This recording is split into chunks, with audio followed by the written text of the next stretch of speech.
ഹമാസിനെ എങ്ങനെ ലോകമാധ്യമങ്ങൾ വിശുദ്ധരാക്കുന്നു?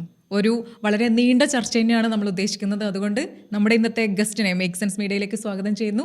അപ്പോൾ റിജു ചേട്ടാ, welcome to make sense media. നമസ്കാരം, വെൽക്കം. ഹമാസിനെ കുറിച്ചുള്ള ലോകമാധ്യമങ്ങളുടെ അവതരണം എത്രത്തോളം നിഷ്പക്ഷമാണ് എന്നാണ് ചേട്ടൻ കരുതുന്നത്? അത് ആദ്യമായി തന്നെ ഇത്ര ഒരു വിഷയം ചർച്ച ചെയ്യുന്നത് കേരളത്തിൽ തന്നെ വളരെ അപൂർവമാണ്. അപ്പോൾ ഞാൻ വളരെ ചെറുപ്പം മുതൽ തന്നെ ഏതാണ്ട് 90കളിൽ വിദ്യാർത്ഥിയായിരിക്കുന്ന സമയത്ത് തന്നെ ഈ BBC തുടങ്ങിയ മാധ്യമങ്ങളൊക്കെ ശ്രദ്ധിക്കുകയായിരുന്നു. അന്ന് എന്താ വെച്ചാൽ നമ്മൾ ഇംഗ്ലീഷ് ഇമ്പ്രൂവ് ചെയ്യാൻ കൂടി BBC റേഡിയോ കാണണം, BBC ന്യൂസുകൾ വായിക്കും, ന്യൂസ് റീഡിങ് വായിക്കും. പിന്നീട് പത്രത്തിലെത്തിയപ്പോൾ BBC സ്ഥിരമായി കാണാൻ തുടങ്ങി. അപ്പോൾ ഞാൻ തുടർച്ചയായി അന്ന് തൊട്ടേ എനിക്ക് BBC വിയോജിപ്പുള്ളൊരു കാര്യം, ആദ്യ കാലത്തൊക്കെ BBC ഹമാസിനെ ടെററിസ്റ്റുകൾ എന്ന് വിളിക്കാറില്ലായിരുന്നു, പോരാളികൾ എന്നുള്ള രീതിയിൽ അവരെന്ത് ചെയ്താലും അതിന് വലിയൊരു സംഭവമായിട്ട് കൊണ്ടുവരുന്ന രീതിയായിരുന്നു. അവരെ സപ്പോർട്ട് ചെയ്യണം പൂർണ്ണമായും ഇപ്പോഴും പ്രോ ഹമാസാണ് BBC. ആ പോരാളികൾ എന്ന് വിളിക്കുന്ന പരിപാടിയൊക്കെ അവർ നിർത്തിയെങ്കിലും അവരിപ്പോഴും പ്രോ ഹമാസ് തന്നെയാണ്, ഹമാസിന് വേണ്ടി വാദിക്കുന്ന ആൾക്കാരാണ്. BBC അങ്ങനെ പോട്ടെ, മറ്റ് മാധ്യമങ്ങൾ എന്നാൽ വലതുപക്ഷ മാധ്യമങ്ങളാണ് ബാക്കി. കുറേ വലതുപക്ഷം എന്ന് നമ്മുടെ നാട്ടിൽ പറയുന്ന കുറേ മാധ്യമങ്ങളുണ്ട്, അവരൊക്കെ വളരെ നിഷ്പക്ഷമാണ്. ഇപ്പോൾ ന്യൂയോർക്ക് ടൈംസ് എടുക്കുകയാണെങ്കിൽ ന്യൂയോർക്ക് ടൈംസൊക്കെ വളരെ സത്യസന്ധമായി മുന്നോട്ട് പോകണമെന്ന് ആഗ്രഹിക്കുന്ന ഒരു പത്രമാണ്. വാഷിങ്ടൺ പോസ്റ്റ് ഒരുപാട് എക്സ്ക്ലൂസീവുകൾ കൊണ്ടുവന്ന് അമേരിക്കൻ ജേർണലിസ്റ്റൊക്കെ ഞെട്ടിച്ച ആളുകളാണ്. ഇവരൊക്കെ തന്നെ പലപ്പോഴും ഹമാസിൻ്റെ നേർക്ക് വരുമ്പോൾ അവർക്കൊരു പിടുത്തം കാണാം. ഹമാസിനെ എങ്ങനെയെങ്കിലുമൊക്കെ വെളുപ്പിക്കുകയും പരമാവധി ഇസ്രായേലിനെതിരെ നിൽക്കുകയും ചെയ്യുന്ന ഒരു ക്യാമ്പയിൻ അവർ നടത്തുന്നുണ്ട്. അപ്പോൾ അതിനെതിരായിട്ട് ഫോക്സ് ന്യൂസ് പോലത്തെ കുറച്ച് ചാനലുകൾ മാത്രമേ നിൽക്കുന്നുള്ളൂ. അപ്പോൾ ലോകത്തിലുള്ള മാധ്യമങ്ങളുടെ ഒരു 90% എടുത്താൽ അവരിപ്പോഴും ഹമാസിൻ്റെ പക്ഷത്താണെന്നുള്ളൊരു ഞെട്ടിക്കുന്ന വസ്തുതയാണ്. അതേപോലെ തന്നെ കേരളത്തിലേക്ക് വന്നാൽ സെയിം ഡിറ്റോ ആണ്. കേരളത്തിലെ മാതൃഭൂമിയായാലും മനോരമയായാലും മാധ്യമമായാലും ഒക്കെ ഹമാസിൻ്റെ കുഴലൂത്തുകാരാണ്. ഇത് വരുന്നതിൻ്റെ ഒരു രാഷ്ട്രീയം എങ്ങനെയാണെന്നും നമ്മുടെ വർഷങ്ങളായുടെ വായനയുടെ അടിസ്ഥാനത്തിൽ എന്താണ് ഇതിന് കാരണമെന്നും പരിശോധിക്കാനാണ് ഈ ചർച്ച എന്നാണ് ഞാൻ ഉദ്ദേശിക്കുന്നത്. ഓക്കെ, പൊതുവേ പറയുകയാണെങ്കിൽ ഈ പാലസ്തീനെ കൂടുതലായിട്ടും സപ്പോർട്ട് ചെയ്യുന്ന ഒരാൾക്കാരാണ് നമ്മുടെ കേരളത്തിലുള്ളതെന്ന് തന്നെ പറയാം. ഞാനും കുറച്ച് മുൻപ് വരെ എന്തുകൊണ്ട് ഈ ഗാസയിലുള്ള ജനങ്ങൾ അനുഭവിക്കുന്ന ആ ഒരു കഷ്ടതകളും ഇസ്രായേൽ ഏത് രീതിയിലാണ് ഈ പലസ്തീനെ ആക്രമിക്കുന്നത് എന്നൊക്കെ ഇങ്ങനെ ചിന്തിച്ചുകൊണ്ട് ഞാനൊരു കവിത പോലും എഴുതിയിട്ടുണ്ടായി. ഈ ഒരു അടുത്ത കാലത്താണ് എനിക്ക് അതിൽ നിന്നൊക്കെ മാറി ചിന്തിക്കാനായിട്ടുള്ള ഒരു ബോധമൊക്കെ ഉണ്ടായിരുന്നത് എന്ന് തന്നെ പറയാം. അപ്പോൾ അതിനെപ്പറ്റി എന്താ പറയാനുള്ളത്? അത് ആഗോളതലത്തിൽ തന്നെ വരുന്ന സാധനമാണ്. ഈ എമ്പതിൻ്റെ ഒരു പ്രശ്നമുണ്ട്, ഭയങ്കരമായിട്ടുള്ള ഒരു സംഭവം ഉണ്ടല്ലോ, ഈ തന്മയീഭാവം എന്ന് പറയുന്ന ഗാസയിലെ കുട്ടികൾ അങ്ങനെയാണെന്നുള്ളത്. ഇത് BBC ഒക്കെ വർഷങ്ങളായിട്ട് ഇറക്കുന്ന ഒരു സാധനമാണ്. അപ്പോൾ ആദ്യകാലത്തൊക്കെ നമ്മളൊക്കെ BBC വായിക്കുന്ന സമയത്തൊക്കെ നമ്മൾക്കും അങ്ങനെ തന്നെ, ഞാനും അങ്ങനെ തന്നെയായിരുന്നു. ഈ ഇസ്രായേൽ ഒരു അഗ്രഷനാണ്, അവരൊരു അധിനിവേശ ശക്തിയാണ്. പിന്നെ അതിൻ്റെ ഫാക്ട് ചെക്കുകളൊക്കെ പിന്നീട് വരുമ്പോഴാണ് നമ്മൾ സത്യം പുറത്തറിയുന്നത്. BBC ഒരു പ്രശ്നം എന്താ വെച്ചാൽ, ശ്രദ്ധിച്ച് നോക്കിയാൽ ലോകത്തിൽ തന്നെ ഏറ്റവും ക്രെഡിബിലിറ്റി ഉള്ള ഒരു മാധ്യമമായിരുന്നു BBC. അപ്പോൾ നമ്മളൊക്കെ ജേർണലിസം ക്ലാസ്സിൽ അധ്യാപകരൊക്കെ പഠിപ്പിക്കുക, BBC കണ്ട് പഠിക്കണം, BBC എഴുതുന്ന പോലെ വാർത്തകൾ എഴുതണം എന്നൊക്കെയുള്ള രീതിയിലാണ്. BBCൻ്റെ പ്രത്യേകത, നമ്മളിപ്പോൾ പിണറായി വിജയൻ നേരിട്ട് പറയുകയാണെങ്കിൽ BBC എഴുതുക എങ്ങനെയാണെന്ന് വെച്ചാൽ മുൻ മുഖ്യമന്ത്രിയും ഇപ്പോഴത്തെ പ്രതിപക്ഷ നേതാവുമായ പിണറായി വിജയൻ, അങ്ങനെ ആക്യുറസി ആയിട്ട് ഒരു വ്യക്തിയെ വിശേഷിപ്പിക്കുക പോലും ചെയ്യപ്പെടുന്ന അവരാണ്. ചെറിയൊരു എറർ അവരെ വാർത്തയിൽ വന്നാൽ ക്ഷമാപണം പറയും. അതായത് ഈർച്ചവാൾ ചേർച്ച നമ്മൾ പറഞ്ഞൊരു സാധനം ഉണ്ടല്ലോ, ഓരോരു സാധനവും ചേർന്ന് നിൽക്കണം, അങ്ങനെ അട്ടുകിട മാറാതെ നോക്കുന്ന. അതുപോലെ ഇന്ത്യയിൽ ഹിന്ദു പത്രം നോക്കാറുണ്ട്, വളരെ കൃത്യമായിട്ട് ഫാക്ട് ബേസ്ഡ് ജേർണലിസം ചെയ്യാൻ ശ്രമിക്കുന്ന ഒരു പത്രമാണ് ഹിന്ദു പത്രം. ഹിന്ദു പത്രം ഈ അടുത്ത കാലം വരെ പ്രോ ഹമാസ് എന്ന രീതിയിലായിരുന്നു കാര്യങ്ങൾ പോയിരുന്നത്. ഇപ്പോഴാണ് ഹിന്ദുവിന് മാറ്റം വന്നത്. അപ്പോൾ ഞാൻ മനസ്സിലാക്കുന്ന ഒരു കാര്യം എന്ന് പറഞ്ഞാൽ, ഈ ലോകമാധ്യമങ്ങൾക്ക് ഇങ്ങനെ വരാനുള്ള കാരണം ഇസ്രായേൽ ഒരു അധിനിവേശ ശക്തിയാണെന്ന് ആദ്യമേ തന്നെ തീരുമാനിച്ച് വന്ന പോലെയാണ്. ഇപ്പോൾ ഉദാഹരണമായിട്ട് ഇപ്പം BBCൻ്റെ പല ലേഖകരും വളരെ നിഷ്പക്ഷരായ ലേഖകരാണ്. അവർ ഹമാസിൻ്റെ കയ്യിൽ നിന്ന് ഫണ്ട് വാങ്ങിയിട്ടൊന്നുമല്ല, അവർ ഇസ്രായേലിനോടൊന്നും വെറുപ്പുണ്ടായിട്ടും അല്ല. അവർ ചെയ്യുന്നത് ഈ സ്ത്രീകളും കുട്ടികളും മരിക്കുന്നു, അല്ലെങ്കിൽ ഇസ്രായേൽ അങ്ങോട്ട് ആക്രമിച്ച് കീഴടക്കുന്നു, ഇതൊക്കെ ശരിയാണെന്ന് അവർ തന്നെ അങ്ങ് സ്വയം വിശ്വസിക്കുകയാണ്. എന്നിട്ട് അവരങ്ങ് പോവാണ്. ഉദാഹരണമായിട്ട് പറഞ്ഞാൽ, ഈയിടെ പോലും ന്യൂയോർക്ക് ടൈംസിൽ ഒരു വാർത്ത കൊടുത്തിരുന്നു, അതായത് ഒരു കുട്ടി, ഗാസയിലൊരു കുട്ടി പട്ടിണി കിടന്ന് മരിച്ചു പറഞ്ഞിട്ട്. ഇങ്ങനത്തെ എത്ര വ്യാജ സാധനങ്ങളാണ് കൊടുക്കുന്നത്. ഒന്നാമത് ഗാസയിലെ പട്ടിണി എന്ന് പറഞ്ഞാൽ അമ്മമാർ തടിച്ചു കൊഴുക്കുകയും കുട്ടികൾ മെലിയുകയും ചെയ്യുന്നൊരു പട്ടിണി ലോകത്ത് എവിടെയില്ല. നമുക്ക് നെറ്റിലൊന്ന് ജസ്റ്റ് സുഡാനിൻ്റെ പട്ടിണിയെക്കുറിച്ച് സെർച്ച് ചെയ്താൽ കാണാം. അമ്മമാർ കുട്ടികളും അച്ഛന്മാരും ഒക്കെ ഒരുപോലെ ഇതാവുകയാണ്. ഒരു സ്ഥലത്ത് പട്ടിണി ഉണ്ടെങ്കിൽ അത് ആദ്യം ബാധിക്കുക അമ്മമാരെയാണ്. കുട്ടികൾക്ക് കൊടുക്കാതെയാണ് അമ്മമാർ, കുട്ടികൾക്ക് കൊടുത്തിട്ട് അമ്മമാർ മെലിയാണ് ചെയ്യുക. ഇപ്പോൾ ഉദാഹരണമായിട്ട് അഫ്ഗാനിസ്ഥാൻ ഇപ്പം വലിയ പ്രശ്നത്തിലൂടെ നീങ്ങുന്നത്. മഞ്ഞുകാലം വന്നു അഫ്ഗാനിൽ ലക്ഷക്കണക്കിന് ആളുകൾ പട്ടിണി കിടക്കുകയാണ് യഥാർത്ഥത്തിൽ. അതൊന്നും നമ്മുടെ കേരളത്തിൽ ആർക്കും പ്രശ്നമല്ല. അവിടെയൊക്കെ കുട്ടികൾ മരിക്കുന്നുണ്ട്, അതൊന്നും നമുക്കൊരു പ്രശ്നമില്ല. അപ്പോൾ ഈ ഗാസയിലേക്ക് വരുമ്പോൾ ഇസ്രായേൽ അവിടെ തടയുന്നു. ഇവിടെ കൃത്യമായൊരു മതം എടുത്തിടുന്നുണ്ട്. അതായത് മതം വരാനുള്ളൊരു കാരണം, ഇവിടെ യഹൂദൻ എന്ന് പറയുന്ന ജൂതൻ അവൻ മുസ്ലിമിനെ പീഡിപ്പിക്കുന്നു എന്ന് പറഞ്ഞിട്ട് കുട്ടികളെ കൊല്ലുന്നത് ജൂതനായതുകൊണ്ടാണ് ഇതിന് ഇത്ര പ്രാധാന്യം വരുന്നു എന്നുള്ള രീതിയിൽ നറേറ്റീവ് ചെയ്യുന്നത്. സത്യത്തിൽ യഹൂദനല്ല അവരെ കൊല്ലുന്നത്. അവിടെ കൊല്ലുന്നത് ഒക്കെ തന്നെ ഹമാസ് ചെയ്ത പരിപാടികളുടെ ഭാഗമായിട്ടാണ്. അപ്പോൾ ഞാൻ പറഞ്ഞ ന്യൂയോർക്ക് ടൈംസ് ക്ഷമാപണം കൊടുത്തൊരു കഥയാണ് ഞാൻ പറഞ്ഞു വന്നത്. ന്യൂയോർക്ക് ടൈംസ് ഒരു കുട്ടി ഇതുപോലെ പട്ടിണി കാരണം മരിച്ചു എന്ന് കൊടുത്തു. അങ്ങനെ ആയിരുന്നില്ല. ആ കുട്ടിക്ക് പോഷകാഹാരക്കുറവുള്ള ജനിതകപരമായ രോഗമായിരുന്നു. ആ കുട്ടിയുടെ അച്ഛൻ തന്നെ പറഞ്ഞു. എന്നിട്ട് ന്യൂയോർക്ക് ടൈംസ് എവിടെ തിരുത്തു അറിയോ? അവരെ മെയിൻ എഡീഷനിൽ ഫ്രണ്ട് പേജിൽ വാർത്ത കൊടുത്തിട്ട് അവർ തിരുത്തു കൊടുക്കുന്ന ഉൾപേജിലാണ്, അകത്താണ് കൊടുക്കുന്നത്. അത് ഓൺലൈനിൽ വരുന്ന, നമ്മളൊക്കെ വായിക്കുന്നത് ന്യൂയോർക്ക് ടൈംസിൻ്റെ ഓൺലൈനാണ്. ഈ ഓൺലൈനിൻ്റെ ഉൾഭാഗത്ത് എവിടെയാണ് കൊടുക്കുന്നത്. പിന്നെ അതിൻ്റെ സ്ക്രീൻഷോട്ട് എടുത്ത് നമ്മൾ പ്രചരിപ്പിക്കേണ്ട കഥയാണ് വരുന്നത്. അതായത് നമ്മൾ പണ്ട് മലയാള പത്രങ്ങളെക്കുറിച്ച് പറയും, ഒരു വലിയ ബ്ലണ്ടർ ഒന്നാം പേജ് കൊടുക്കും, എന്നിട്ട് അതിൻ്റെ തിരുത്ത് ചരമ പേജിൽ ആരും കാണാതെ അടിയിൽ കൊടുക്കുന്നു. അതേ പരിപാടിയാണ് ആഗോള മീഡിയയും ചെയ്യുന്നത്. ചില പ്രസ്ഥാനങ്ങളെ സംബന്ധിച്ച് നോക്കുകയാണെങ്കിൽ അവർ ഈ ഹമാസിനെ പ്രതിരോധ പ്രസ്ഥാനം എന്നും മറ്റു ചിലർ ഇതിനെ ഭീകര സംഘടന എന്നും മുദ്രകുത്തി വിളിക്കുന്നത് കേട്ടിട്ടുണ്ട്. ആ ഒരു വ്യത്യാസത്തെ ഏത് രീതിയിലാണ് നമുക്ക് നോക്കി കാണാൻ പറ്റുക? അതാണ് ഞാൻ പറഞ്ഞുകൊണ്ട് വന്നത് തന്നെയാണ്. ഈ BBC ഇത്രയും നിഷ്പക്ഷതയും സൂക്ഷ്മതയും കണിശതയും പുലർത്തുന്ന BBC, സ്പെല്ലിംഗ് തെറ്റുകൾക്ക് പോലും ഞങ്ങളൊക്കെ കേട്ടിരുന്ന BBCയിൽ അക്ഷരത്തെറ്റുകൾക്ക് പോലും മെമ്മോ കൊടുക്കുകയും നോട്ടീസ് കൊടുക്കുകയും അത്രയും കണിശത പുലർത്തുന്ന അവർക്ക് എന്തുകൊണ്ടാണ് ഇതൊന്നും മനസ്സിലാവാത്ത ആളുകളല്ലല്ലോ BBC. ഒരു രാജ്യത്ത് മക്കൾ ഇങ്ങനെ കുട്ടികൾ മാത്രം മെലിയുകയും അമ്മമാർ തടിക്കുകയും ചെയ്യുന്ന പ്രത്യേക ഒരു പട്ടിണി ഉണ്ടാവില്ല എന്ന് മനസ്സിലാക്കാത്ത ആളുകളല്ലല്ലോ അവർ.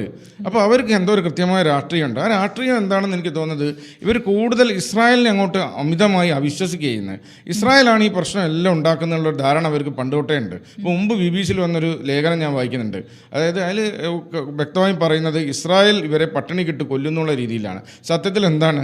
ഗാസയ്ക്ക് വെള്ളം കൊടുക്കുന്ന ഇസ്രായേലാണ്, ഗാസയ്ക്ക് വൈദ്യുതി കൊടുക്കുന്ന ഇസ്രായേലാണ്. അപ്പോൾ ഇങ്ങനെയുള്ള ഈ സംഭവത്തിൻ്റെ ഭാഗമായിട്ട് വേൾഡ് മീഡിയ തന്നെ ഉണ്ടാക്കിയ ഒരു നറേറ്റീവാണ് ഹമാസ് ഒരു സായുധ പോരാട്ട സംഘടനയാണെന്നാണ്. ആദ്യകാലത്ത് BBC അങ്ങനെയാണ് കൊടുക്കല്, അവർ പോരാട്ട സംഘടന എന്നുള്ള രീതിയിൽ തന്നെ കൊടുക്കല്. ഇപ്പോൾ മാധ്യമം പത്രം താലിബാനെ വിസ്മയം എന്ന് വിശേഷിപ്പിച്ചതിൻ്റെ പേരിൽ അവർ വലിയ ട്രോളിന് വിധേയരായി. പക്ഷേ ഈ പണി തന്നെ മുമ്പ് BBC ഒക്കെ എടുത്തിട്ടുണ്ട്, മറ്റു മീഡിയകളൊക്കെ എടുത്തിട്ടുണ്ട്. ഇപ്പോൾ വേറൊരു സാധനം ഇറങ്ങി, അൽ ജസീറ. ഖത്തറിൻ്റെ കൃത്യമായ ഫണ്ടിങ് ഉണ്ട്. ഇപ്പോൾ എന്നോടൊരാൾ പറഞ്ഞത് അൽ ജസീറയുടെ ഒരു ക്യാൻറ്റീൻ എന്ന് പറയുന്നത് BBCയുടെ മുഴുവൻ സ്റ്റാഫിനെ ഉൾക്കൊള്ളാൻ പറ്റുന്ന അത്ര വലുതാണെന്നാണ്.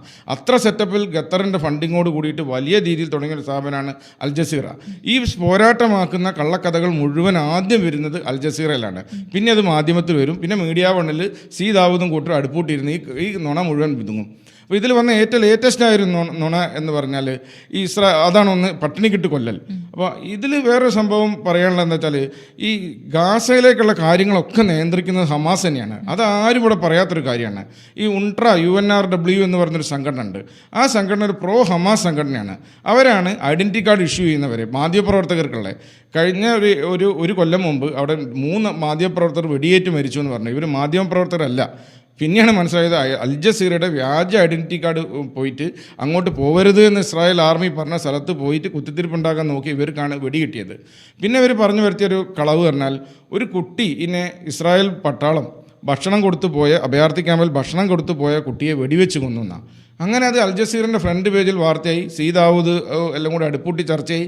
ഒരു 3-4 ദിവസം കഴിഞ്ഞപ്പോൾ ആ വാർത്ത വന്നു. അങ്ങനെ ഒരു കുട്ടിയില്ല. തീർത്തും ഫാബ്രിക്കേറ്റഡ് ആയ വാർത്തയായിരുന്നു, തീർത്തും വ്യാജ വാർത്തകളായിരുന്നു. അപ്പോൾ ഇങ്ങനത്തെ കുറേ കാര്യങ്ങൾ അവിടെ നടക്കുന്നുണ്ട്. അത് ഒന്നുകിൽ ഒരു വ്യാജ വാർത്തകൾ ഉണ്ടാക്കുക, ആ വ്യാജ വാർത്തകൾക്ക് പ്രചരണം കൊടുക്കുക, ഇങ്ങനെയുള്ള പണിയൊക്കെ ഹമാസ് എടുക്കുന്നത്. അതായത് ഈ ഗാസൻ ആരോഗ്യ മന്ത്രാലയം എന്നൊരു സാധനമുണ്ട്, അത് പൂർണ്ണമായും ഹമാസിൻ്റെ കയ്യിലാണ്. ഈ ഹമാസ് കൊടുക്കുന്ന കണക്കാണ് പത്രങ്ങളിലൊക്കെ അടിച്ചു വരിക. ഇതാണ് BBC വരെ വരുന്ന കണക്ക്. അതായത് ഉദാഹരണമായിട്ട് ഇപ്പോൾ ഹമാസ് പറയുന്നത് 55,000 പേർ അവിടെ യുദ്ധത്തിൽ മരിച്ചു എന്നൊക്കെയാണ്. ഒരു പോപ്പുലേഷനിൽ സ്വാഭാവികമായും മരിക്കുന്ന ആളുകളുണ്ടാവും, പ്രായം ചെന്ന ആളുകളുണ്ട്. രണ്ടാമതായിട്ട് ഹമാസ് കൊല്ലുന്ന ആളുകളുണ്ട്. അതൊന്നും ആരും ചർച്ച ചെയ്യുന്നില്ല. ഹമാസ് കൊല്ലുന്ന ആളുകൾ, ഹമാസ് അവരോട് തെറ്റുന്നവരൊക്കെ വെടിവെച്ച് കൊല്ലുകയാണ് ഇന്ന്. മൂന്നാമതായിട്ട് ഈ പ്രിസിഷൻ സ്ട്രൈക്ക് പലപ്പോഴും തെറ്റിപ്പോകും. ഉദാഹരണമായിട്ട് ഇപ്പോൾ ഹമാസിൻ്റെ ടെക്നിക്ക് എങ്ങനെയാണെന്ന് വെച്ചാൽ, ഹമാസ് ഒരു ആശുപത്രി ഉണ്ടെങ്കിൽ ആ ആശുപത്രിൻ്റെ അടിയിൽ ഹമാസ് ഒരു തുരങ്കം വെക്കും. ഗാസൻ മെട്രോ എന്നാണ് പറയുന്നത്. കൊച്ചി മെട്രോയേക്കാൾ വലിയ തുരങ്കമാണ് ഗാസ എന്ന് പറയുന്ന ചെറിയ ടൗണിൽ ഈ ഹമാസ് ഉണ്ടാക്കിയത്. അപ്പോൾ നമ്മുടെ നാട്ടിൽ ഒക്കെ എന്താ പറഞ്ഞുകൊണ്ടിരുന്നത്, മീഡിയ വണിലൊരു ചർച്ചയിൽ സി ദാവൂദും കൂട്ടരും പറയുന്നൊരു കാര്യമുണ്ട്, ഈ ഹമാസിന് റോക്കറ്റൊന്നും ഉണ്ടാക്കാൻ ഒരു മാർഗ്ഗമില്ല, അവർ കുമ്മായപ്പൊടിയും വെടിമരുന്നൊക്കെ ഉണ്ടാക്കിയിട്ട് നാടൻ രീതിയിൽ പൈപ്പൊക്കെ കൂട്ടി മുട്ടിച്ചുണ്ടാക്കുന്ന നാടൻ റോക്കറ്റാണെന്നാ. അങ്ങനെയൊന്നല്ല, ഒന്നാം തരം റോക്കറ്റുകളും മോട്ടോറുകളും ആയുധങ്ങളും ഒക്കെ അതിർത്തി കടന്ന് വരുന്നുണ്ട്. ഇത് വരുന്ന തുരങ്കത്തിലൂടെയാണ്. അപ്പോൾ നമ്മുടെ നാട്ടിലുള്ള നറേറ്റീവും ലോകമാധ്യമങ്ങൾ ചിലത് സൃഷ്ടിച്ച നറേറ്റീവും എന്താണെന്ന് വെച്ചാൽ ഗാസ ഒരു തുറന്ന ജയിലാണ്, ഗാസ മുഴുവൻ ജയിലാണെന്നാണ് പറയുന്നത്. ഗാസയിൽ അങ്ങോട്ട് പോകാൻ പറ്റില്ല, ഇങ്ങോട്ട് പോകാൻ പറ്റില്ല, എവിടെ പോയാൽ മിലിറ്ററി ചെക്ക് പോസ്റ്റാണ്. അങ്ങനെയാണെങ്കിൽ എങ്ങനെയാണ് ഡൽഹി മെട്രോകളേക്കാൾ വലിയ ഒരു അധോലോക നഗരം, ഒരു അണ്ടർഗ്രൗണ്ട് സിറ്റി അവർ തുരങ്കത്തിലൂടെ കുഴിച്ചിട്ടു. ഈ തുരങ്കത്തിലാണ് ഇത്രയും ബന്ദികൾ അവർ പാർപ്പിച്ചിരിക്കുന്നത്. അപ്പോൾ ഹമാസിൻ്റെ ടെക്നിക്ക് എത്രയോ വീഡിയോകൾ കണ്ടാൽ അറിയാം.